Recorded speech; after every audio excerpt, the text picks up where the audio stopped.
warahmatullahi wabarakatuh. Selamat pagi anak-anak. Sebelum memulai pembelajaran hari ini, alangkah baiknya kita berdoa terlebih dahulu. Berdoa dimulai. Tidak ada kata cukup untuk berdoa. Sebelum memasuki materi, ada yang tidak hadir hari ini? Ya, kenapa? Semoga yang tidak hadir hari ini diberi kesehatan, keselamatan oleh Allah Subhanahu wa Ta'ala. Materi hari ini adalah potensi dan persebaran sumber daya kehutanan, pertambangan, kelautan, dan pariwisata yang ada di Indonesia. Pembahasan pertama adalah potensi dan persebaran sumber daya alam kehutanan yang ada di Indonesia. Sebelum memasuki lebih jauh tentang potensi dan persebaran hutan yang ada di Indonesia, ada yang tahu tidak apa itu hutan? Ya, kamu Ucup? Ya, pengertian itu hampir sama apa yang akan kita bahas hari ini. Hutan merupakan suatu wilayah yang mana menjadi tempat tumbuhnya pohon-pohon. Pengertian hutan tidak sesederhana itu. Hutan juga bisa dikatakan sebagai suatu ekosistem di mana menjadi tempat hidup dan tempat berinteraksi bagi hewan dan tumbuh-tumbuhan. Potensi hutan yang ada di Indonesia serta persebaran hutan yang ada di Indonesia ini dibagi menjadi dua. Yang pertama adalah kayu. Kayu di sini setidaknya Indonesia memiliki 4.000 jenis kayu yang ada di Indonesia. Seperti yang pertama, kayu jati. Kayu jati ini bisa dimanfaatkan sebagai interior rumah, sebagai atap, penyangga rumah, dan lain sebagainya. Persebaran hutan dapat kita temui di Jawa Timur, Jawa Tengah, Nusa Tenggara, dan di Bali. Yang kedua adalah kayu meranti. Kayu meranti ini bisa dimanfaatkan sebagai konstruksi, penyekat ruangan, dan interior dalam rumah. Kayu meranti ini dapat kita temui di Pulau Kalimantan dan Pulau Sumatera.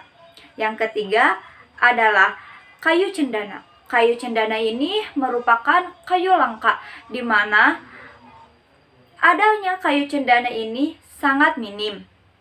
Kayu cendana ini dapat dimanfaatkan sebagai campuran dupa, aromaterapi, campuran parfum, dan campuran kain sarung untuk keris. Kayu cendana ini dapat kita temui di Pulau Jawa dan seluruh Nusa Tenggara. Yang terakhir ada kayu akasia. Kayu akasia ini dimanfaatkan sebagai industri mebel dan kertas. Seperti yang diketahui, kertas-kertas yang kalian gunakan atau buku-buku yang kalian gunakan itu terbuat dari kayu akasia yang diolah menjadi kertas.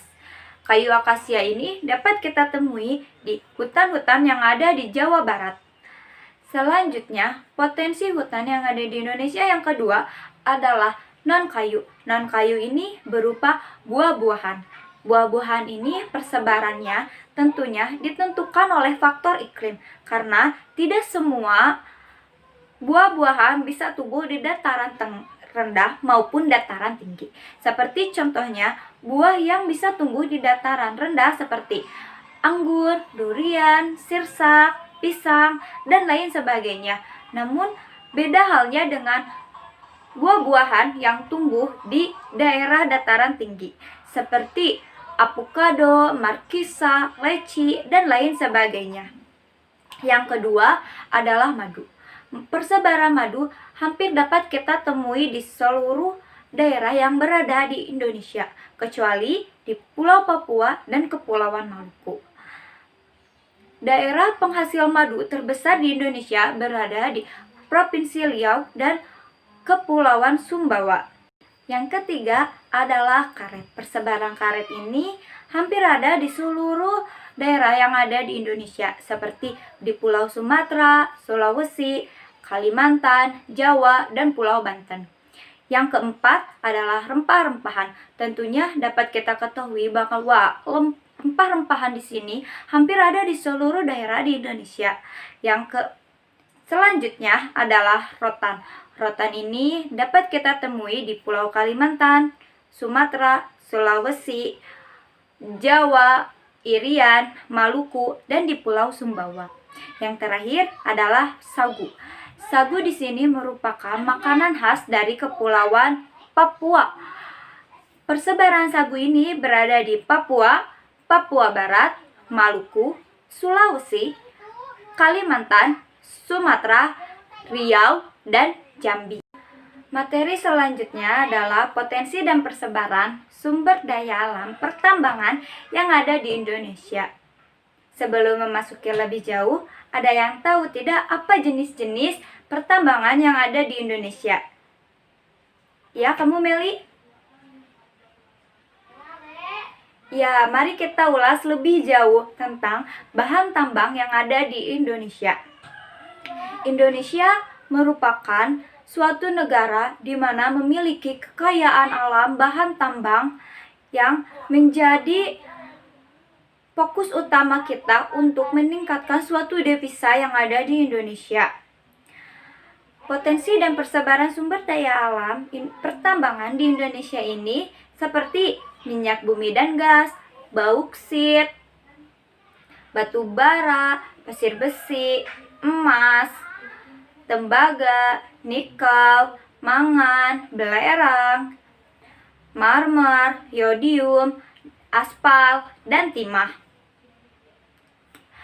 Seperti yang kita ketahui selama ini bahwa bahan tambang yang ada di Indonesia ini dimanfaatkan sebagai kebutuhan manusia atau kebutuhan masyarakat Indonesia untuk memenuhi kebutuhannya. Serta bahan tambang ini bisa diekspor ke luar negeri sehingga dapat meningkatkan devisa negara. Baik, mari kita lihat peta persebaran sumber daya alam bahan tambang yang ada di Indonesia. Seperti yang dapat dilihat di dalam peta, bahwa persebaran di sini sudah sangat lengkap dengan simbol-simbol yang telah tertera di legenda. Dapat kita lihat seperti contohnya yang pertama adalah minyak bumi. Minyak bumi ini dapat kita ketemui di Pulau Papua, Pulau Jawa, Kepulauan Maluku, Sumatera, dan Sulawesi. Pembahasan selanjutnya adalah potensi dan persebaran sumber daya alam kelautan yang ada di Indonesia. Potensi dan persebaran sumber daya alam kelautan yang ada di Indonesia ini yang pertama adalah perikanan.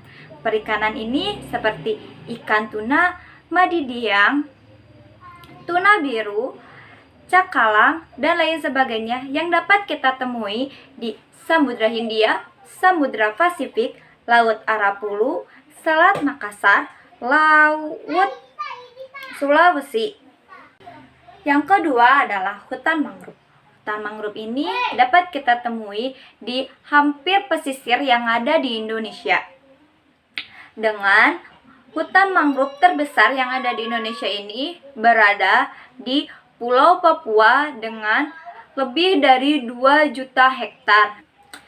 Yang ketiga adalah terumbu karang. Terumbu karang ini dapat kita temui di daerah Raja Ampat, Papua, yang merupakan taman laut terbesar yang ada di Indonesia dan memiliki 537 spesies karang, 1000 spesies ikan karang, dan 700 spesies moluska.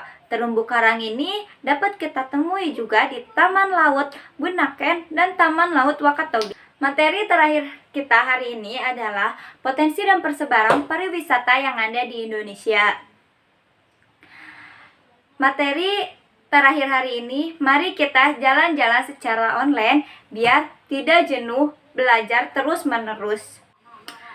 Pariwisata yang ada di Indonesia ini dibagi ke dalam 2 jenis, di mana pariwisata yang terbentuk oleh alam dan yang kedua buatan manusia. Yang pertama adalah pariwisata yang dibentuk oleh alam seperti bentang alam. Pariwisata bentang alam di sini seperti Pegunungan Dieng, Taman Laut Nasional Bunaken, Taman Laut Nasional Wakatobi, dan yang terakhir adalah Pantai Drini. Potensi pariwisata di Indonesia tak hanya bentang alam, melainkan ada pula flora fauna di mana ini dibuat bukan oleh tangan manusia, seperti potensi nasional Komodo, potensi nasional Gunung Leuser, dan yang terakhir adalah potensi Taman Nasional Ujung Kulon. Potensi pariwisata di Indonesia ini juga ada buatan manusia, di mana buatan manusia ini dibagi ke dalam dua jenis. Yang pertama adalah budidaya. Budidaya ini seperti budidaya mutiara di Lombok, potensi wisata Ilmu Sutra di Bandung, potensi wisata hutan pinus di Yogyakarta, dan yang terakhir adalah potensi wisata kebun teh di Malang. Potensi pariwisata buatan manusia yang kedua adalah peninggalan sejarah.